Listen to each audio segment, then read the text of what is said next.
Okay, folks, it's your buddy Mike Messier. Just saw Civil War. It's a nice sunny day. I've got the windows rolled down.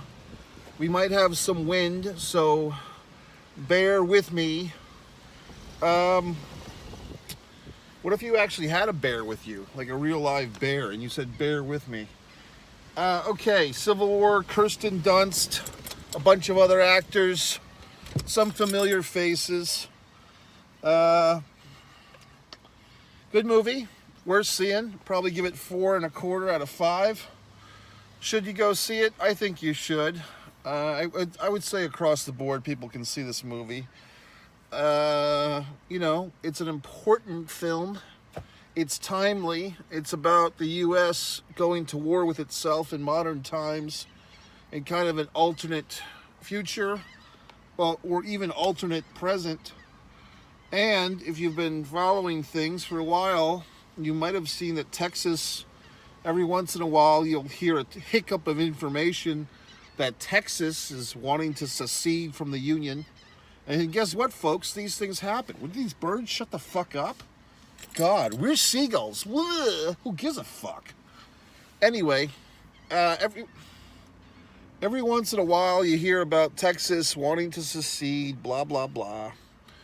And, a few other states like Florida that I'm in from time to time seem like they might jump on that party wagon.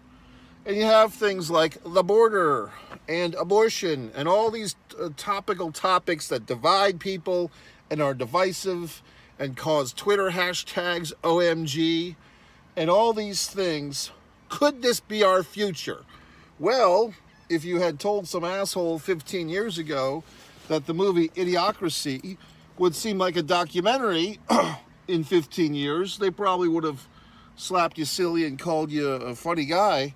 But now that wouldn't seem so unusual. As a matter of fact, during the pandemic era, I guess 2020, 2021, I finally got around to watching the comedy Idiocracy. Had never seen it before. Actually paid real live money on Amazon Prime to watch it. $3 or $4, whatever it was.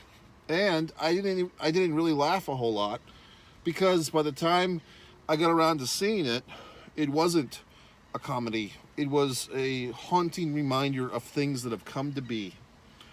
So, with a film like this, hopefully, no fate but the fate we make, John Connor, Terminator 2, 1991.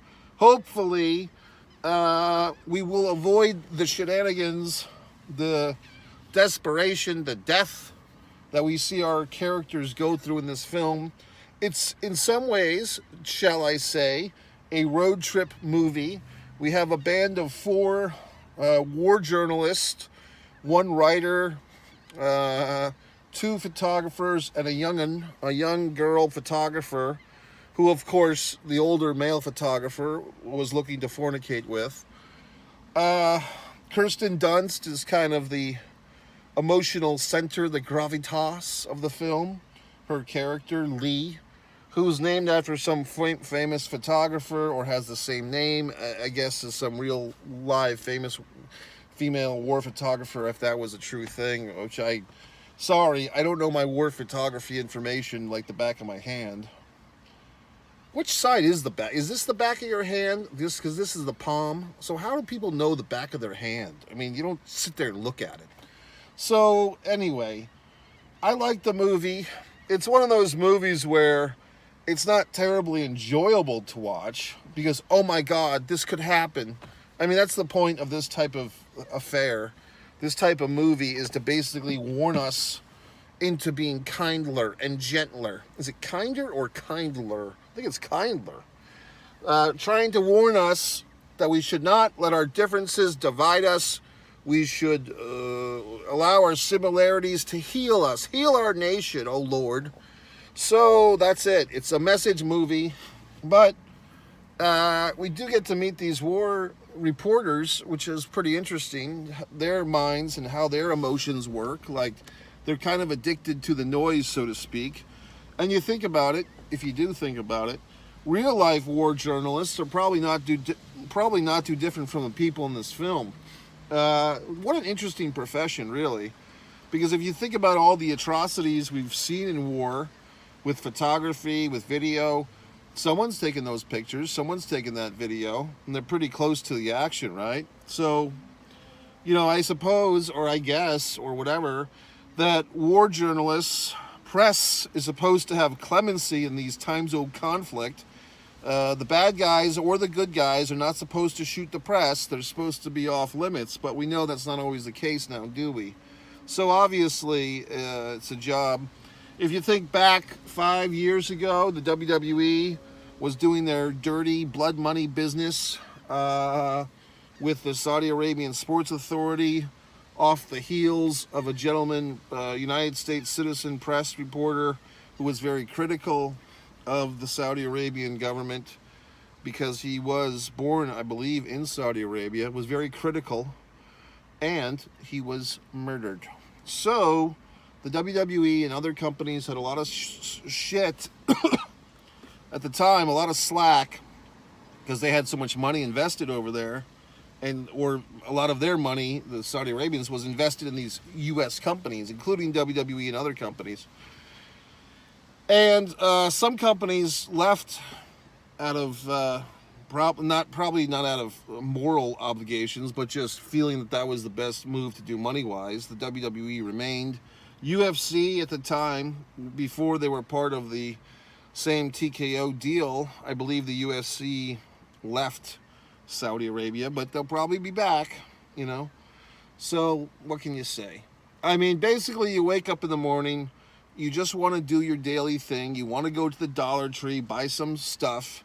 Now, if you sat there and contemplated all the children working in all the factories for substandard wage, or even the adults working in some of these factories so you can buy your $1.25 fucking blow-up doll or whatever the fuck you're buying, you may not be able to live with yourself if you knew where all the ingredients of your lifestyle, all the things you frivolously buy, if you knew the footprints or the fingerprints of these items, you may not be able to be conscionable about it.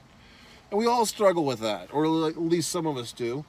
But then you say, gee whiz, I'd rather just go to the movie and watch it. You know what I mean? You know, what can I tell you? I mean, at this point, I mean, I had a person once upon a time was always preaching to me.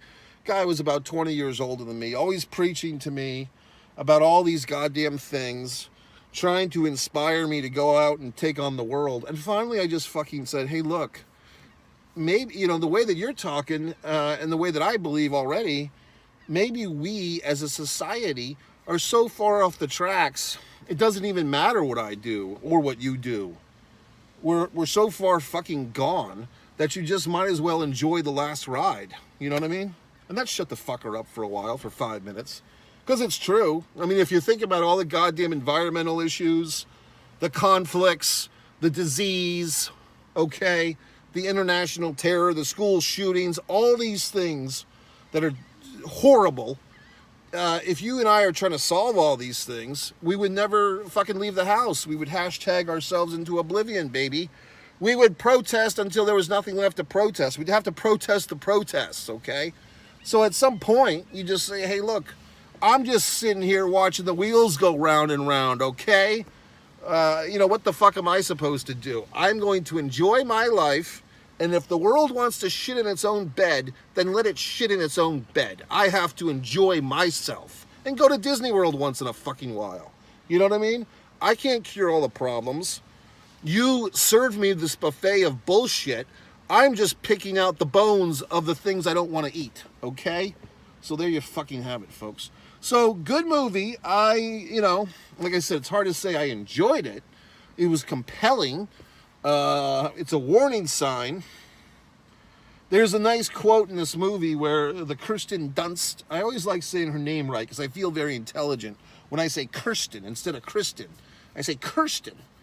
I mean, what the hell happened with that name? Was there some person who was dyslexic? They were trying to name their child KRISTEN, and they fucked up on the birth certificate and wrote KIRSTEN. So now we have this whole new name we have to deal with. It's hard to pronounce.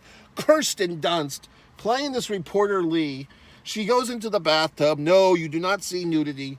You only see the top of her neck and her head and her contemplative forehead. And she's having these flashbacks to all these horrible situations she's been in as a war journalist, seeing people shot, seeing a man get put on fire, all these horrible things that revoke her memories and torture her. And she says something, God, what does she say? She says something to the younger journalist, the 23-year-old that she's passing the baton to. God, what the fuck was it that she said? Oh, she said, every time I would send a photograph or a video back home, I thought I was sending a warning. Don't let this happen here. Then she looks around to all the war in the United States and she says, and here we are. So fine, folks, when you're sitting there on your YouTube, you're sitting there with your hashtags, you're trying to solve all the world's problems on social media with an Instagram post that you copied and pasted from some other idiot. Just remember Lee's words and just, think about the fact that here in the good old USA or whatever country you're sitting in comfortably, if you are comfortable, you can enjoy your freedom more or less. You can enjoy your privacy more or less. You can enjoy your sanctity, your safety more or less. And then you think about the poor people, not to say poor people, but the people who are in horrible situations in different aspects of the world. You have these 1,000-year wars, these conflicts that I don't understand, that you don't understand. We think we do, but we don't, okay? You have these people suffering, these genocides, all these horrible things, and what can you do about it? I mean, I guess if everyone was an asshole like me and just went to the movies and, just said what the fuck, then nothing would get improved. So thankfully, there are people that are doing more than I am. Okay, so thank you, whoever you are, probably a lot of folks. But at least I'm aware of it. At least I'm aware of my own insignificance. I'm just here to entertain you, fine folks. So I'm just doing my part. What else? I don't know. It's one of those movies where, yes, it's not going to give you you're not going to feel light as a feather coming out of this thing. Real situations, and quite honestly, we're not that far removed from the things happening in this film. And if you really think about it, the actual Civil War, the war between the states, as those in the South might say, the war of northern aggression, we're not that far removed from that. Less than... let's see, 1860 to 1864, was that correct? And what is it now? 2024, so 150 years ago? That's not that long. So what can you do?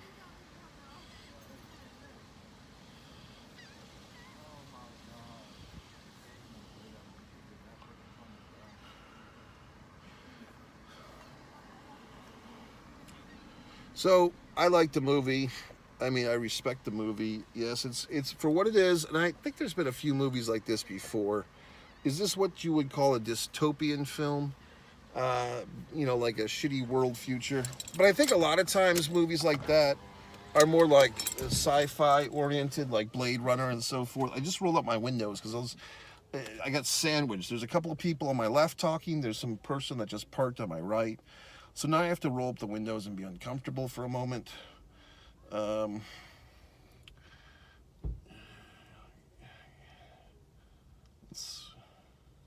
You know what the worst thing is? I mean, it's not the worst thing. There's things that are worse. But one thing that I don't like is when you park your car and you're collecting your items, you're getting your game face on for whatever adventure, and you just want to park and get up and go, and then someone like on your left parks and they have like the fucking SUV or the family caravan, and then they get out and they've got the fucking kid in the back seat and the kiddie seat, or they've got several children or an elderly person, and it's like you have to sit there and wait for because you can't be the asshole and say, hey, hold on, family, you wait for me, I'm going to get my stuff out of the car. You have to wait for them now, and it's always longer than it should be. It's always some rigmarole. Now, luckily, I'm not in that situation right now, but I was just thinking about it, the inconveniences I go through. Okay, folks, so yes, go see Civil War. I saw it in Dolby Digital, wonderful. You're thinking, how can we get in touch with this guy, Mike Messier? How can we buy his books? How can we stand him on social? How can we buy his artwork? Go to MikeMessier.com. MikeMessier.com. Scroll to the bottom and do